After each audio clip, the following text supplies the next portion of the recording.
nggak sih kepikiran kenapa isu toleransi di negara kita masih terus menjadi pembahasan? Kenapa rasanya masyarakat Indonesia masih harus banyak belajar soal toleransi ini?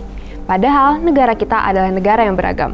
Data pemerintah Indonesia menunjukkan per tahun 2024, indeks kerukunan umat beragama mencapai persentase di atas 76%. Namun faktanya, sepanjang tahun 2023 dan 2024, tercatat ada 30 dan 23 kasus intoleransi di negara kita.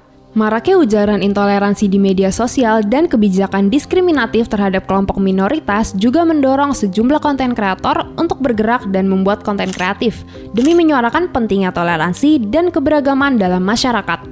Konten kreator yang membungkus semua tentang toleransi beragama, khususnya di Indonesia, ini sangat luar biasa.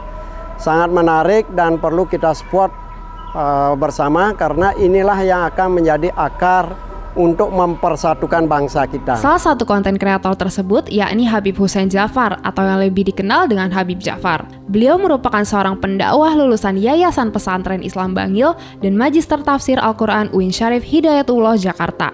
Menariknya lagi, beliau juga seorang penulis dan memiliki kanal YouTube dengan nama Jeda Nulis, yang kontennya berisi tentang toleransi antar pemuka agama lain. Beliau juga sempat menjadi host bersama Onat pada konten login milik Deddy Corbuzier. Profesi tersebut yang mengantarkan Habib Jafar sebagai seorang konten kreator. Kalau menurut saya sih Habib Jafar itu sosok yang sangat luar biasa ya. Soalnya dia juga dengan sosok yang Habib gitu. Dia bisa membawa suatu kedamaian, suatu toleransi untuk kita umat muslim yang terutama ada di Indonesia ya. Dia juga kan orangnya humoris dan bisa memberi kesan gitu ya. Komedinya gitu ada gitu. Ada gitu. Kayak membawa kesan Islamnya tuh dengan cinta damai. Saya suka ke Habib Jafar cara untuk dia penyampaiannya karena gampang, mudah dicerna.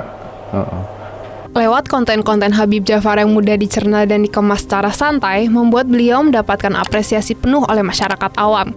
Apresiasi ini dapat kita lihat dari bagaimana respon masyarakat yang menilai bahwa Habib Jafar mampu berkolaborasi dengan pemuka agama tanpa merendahkan satu sama lain. Saya melihat Habib Jafar ini tidak hanya membahas suatu ajaran agama dari satu pandangan saja, tetapi dia mengajak dari pemuka-pemuka agama lain seperti Kristen, Katolik, Hindu, Buddha, sampai Konghucu untuk berdiskusi tentang suatu ajaran. Pada konten login yang dibawakan oleh Habib Jafar dan juga Onat, beliau kembali menyampaikan pendapatnya mengenai toleransi.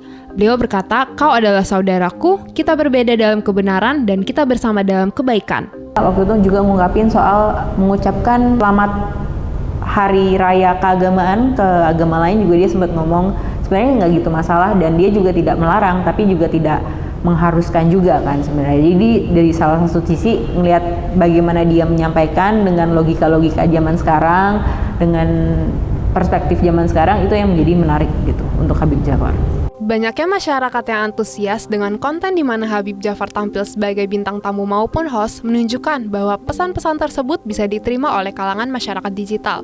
Lalu, bagaimana tanggapan tokoh agama Islam sendiri terhadap hal ini?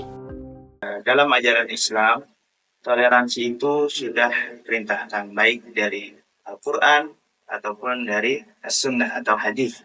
Sebagaimana di Quran mungkin surah Al-Mumtahanah ayat 8 disebutkan, kalau misalnya ada orang yang di luar dari ajaran Islam, kalau dia tidak memerangi kita boleh. Bahkan dianjurkan untuk berlaku baik, berlaku adil kepadanya.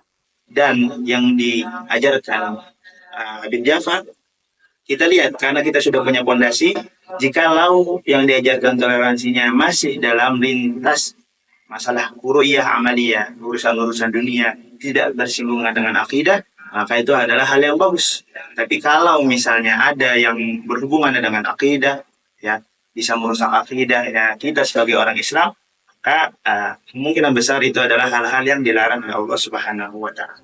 Sebagai bangsa yang multikultur, beragam keyakinan, dan sejak awal terdiri dari berbagai macam suku agama, Indonesia memang membutuhkan model dakwah yang cara penyampaiannya seperti Habib Jafar. Karena pada realitanya, masih ada isu lama yang selalu kembali diperdebatkan. Contohnya, setiap kali menjelang hari raya keagamaan lain, selalu saja ada orang yang membahas mengenai boleh tidaknya mengucapkan hari raya kepada umat yang berbeda agama. Pembahasan mengenai hal ini juga disampaikan oleh Habib Jafar melalui konten yang berjudul tentang minoritas, ucapan Natal, dan yang sedang viral di kanal YouTube milik Mary Riana. Tapi ada pendapat-pendapat yang memperbolehkan mengucapkan selamat hari besar agama non-muslim bagi seorang muslim, termasuk Natal. Karena dianggap itu justru hubungan muamalah, hubungan horizontal sebagai sesama manusia untuk membangun toleransi, hubungan baik dengan mereka yang berbeda agama dengan kita. Sehingga bukan hanya boleh, tapi penting untuk membangun toleransi, moderasi, dan kebersamaan di tengah perbedaan di antara kita. Kembali lagi ke setiap orang, mau memilih pendapat yang mana, dan saya memilih yang memperbolehkan. Masalah mengucapkan selamat pada hari raya keagamaan dari umat lain, ya, dari agama lain, itu ada perbedaan antar ulama. Bukan hanya ulama yang ada di Indonesia doang. Jadi dari dulu, dari ulama terdahulu itu ada perbedaan. Nah, ada ulama yang memperbolehkan. Dasarnya apa? Dasarnya dengan muamalah. Kalau memang dasarnya muamalah, berarti harus dilihat dari syarat-syarat muamalah tersebut. Kita bisa melihat bahwa toleransi selalu membawa kebaikan, karena hal tersebut juga penting untuk kita jaga dalam kehidupan sehari-hari. Walaupun bangsa Indonesia dikelilingi oleh keindahan keberagaman, tidak dipungkiri bahwa bangsa Indonesia tidak dapat bebas dari isu intoleransi sendiri. Tapi paling tidak kita bisa berharap bahwa peristiwa yang memecah belah bangsa dapat lebih berkurang dengan cara menggunakan media sosial sebagai wadah pembelajaran. Berlandasan konten kreator yang memiliki wawasan keagamaan luas, kita dapat menjadikan mereka sebagai panutan dalam memahami arti toleransi yang sebenarnya.